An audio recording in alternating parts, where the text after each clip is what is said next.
Yeah, good evening, everybody. This here is Thursday, and we're looking at an edition of the Commonwealth Club, 2013 edition in May and April.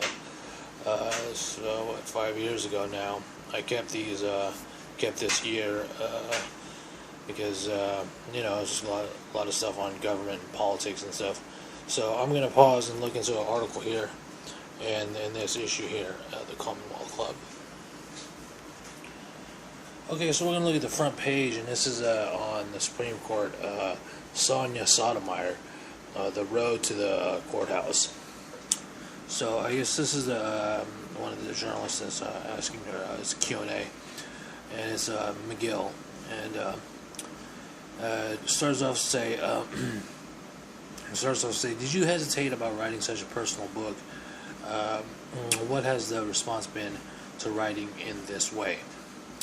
And Sotomayor goes on to say, I took on a big risk to be as open and candid as I ever been in this book. It made me very vulnerable to people's criticism. As you'll learn in the book, I have a whole slew of insecurities, parentheses, laughter, whole slew of insecurities, and this is just one among many. This is just one among many. But I've read a lot of memoirs, and at the end of myself, sometimes I have learned anything new about this person that I didn't already know from the press. And regrettably, the answer is no. I haven't. My life, at least the public part of it, has been so dissected during my confirmation hearing that I knew I wasn't adding value anywhere. That if any value anywhere, if that's all I concentrated on. As I got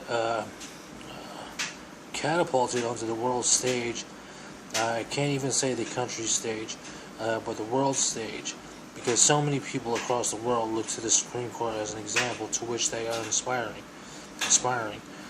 I realized that I was on another journey with being a Supreme Court justice.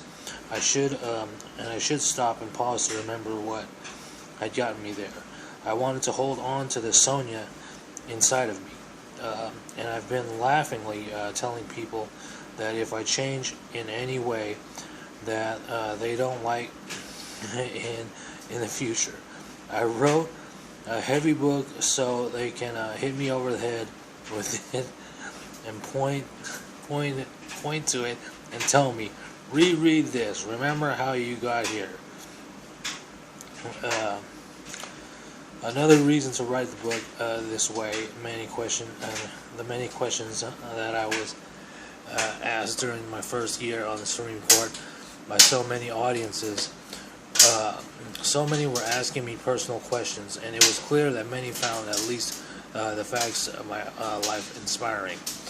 What I worried about, though, was whether I had been idolized, as if I had some magical answers that people didn't have, or I had something special that they'd like to hear about, but they weren't sure they had. I wanted anyone who read this book, at the end of it, to be able to say, she's just like me, and if she can do it, I can do something too. And let's just stop right there for a moment.